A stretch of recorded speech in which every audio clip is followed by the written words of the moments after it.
Welcome to the Book Nook podcast. Before we get started, if you're ready to grab a copy of today's book and join us on this journey, you can find a handy link in the description below. Today, we're diving deep into Jane Eyre by Charlotte Bronte. And we're going to be doing that using some really cool insights from YouTube book reviews and some really awesome literary commentators. Right. So for you, the learner out there who's all about getting to the heart of the matter, like why does this book still matter today? We're going to be looking at Alana Stell's YouTube review. It's a really good one. We're also going to be talking about Helen Blunden, who rediscovered her love of reading through Jane Eyre, and some thoughts from other authors, too, about why this book just keeps hitting this spot. Yeah, and we're going to be doing this without getting too lost in the weeds, right? Okay, absolutely, because who needs all that academic jargon anyway? Right. I mean, we all want to learn, but we also want to have fun. So one thing that really struck me when I was looking at these reviews was Helen Blunden's experience. She kind of admitted that she had this picture in her head of classic literature just being all about women trying to, find a rich husband. Yeah, I think a lot of us probably have that stereotype, don't we? Yeah.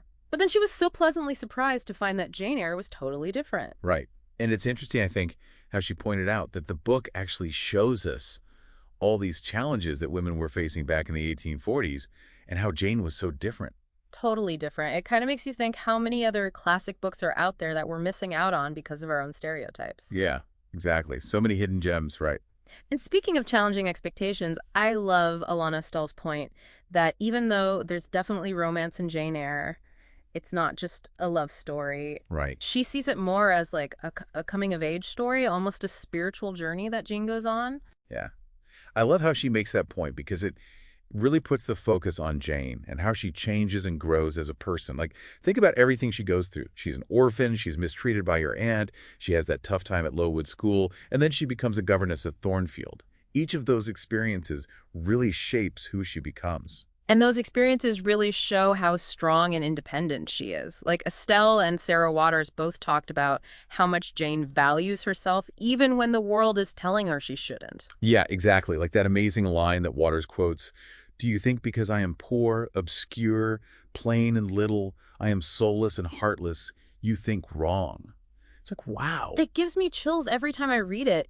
Jane just refuses to let her social status or how she looks define who she is. That's such an important message, even now. Like, we all have that right to feel worthy and important. And of course, we have to talk about Mr. Rochester. Oh, Mr. Rochester. Yeah. He is quite the character, isn't he? Yeah, it seems like everyone has strong opinions about him. Absolutely. Estelle described him as kind of mysterious, like he does some things that aren't really morally right, but ultimately Jane understands him. Yeah.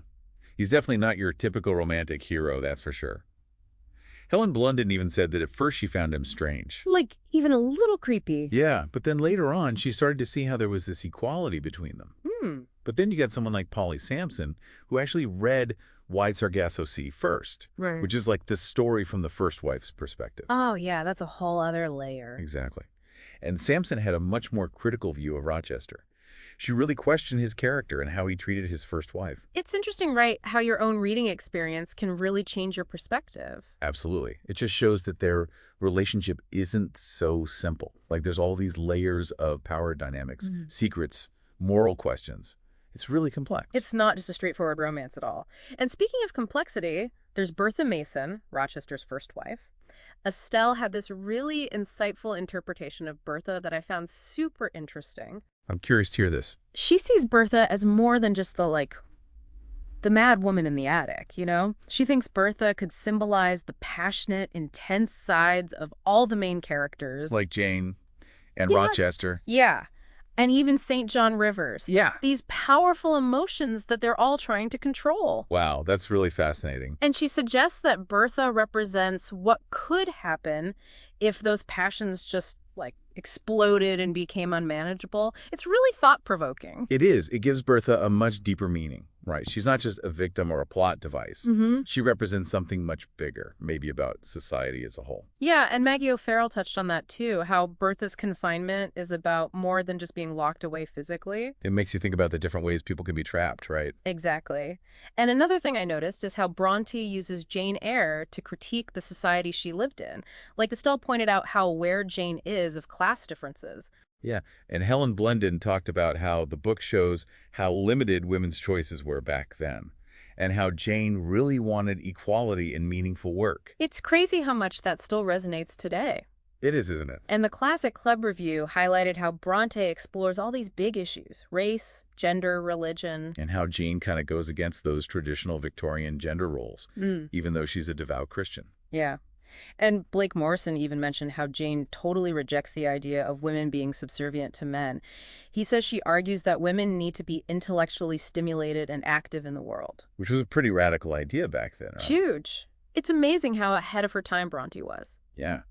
No wonder her book was so controversial when it first came out. So it's really no surprise that Jane Eyre is still so popular and so powerful for readers today. Like Maggie O'Farrell and Tessa Hadley, they talked about how much the book has impacted them, how they keep coming back to it and finding new things. It's incredible how a book can do that, right? Stay with you and keep revealing new layers of meaning. Hadley even said that Jane Eyre is built into the shape of my imagination, which is such a beautiful way of putting it. It really is.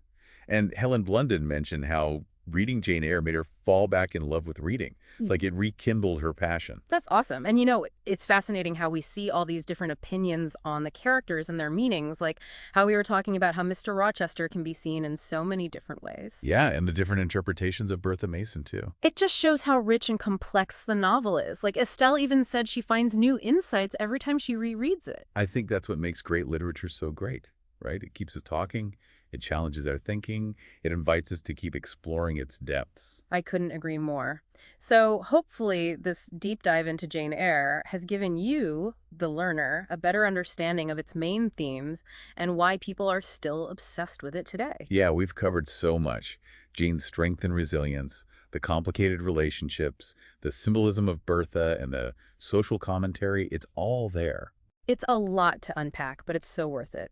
And hey, if you're feeling inspired to learn more, you should definitely check out Alana Stell's YouTube channel. She goes into some seriously detailed analysis. Right. And if you're interested in getting another perspective on the story, Sarah Waters and Polly Sampson both recommended Wide Sargasso Sea by Jean Rise. It tells the story from Bertha Mason's point of view, which is pretty powerful. Definitely.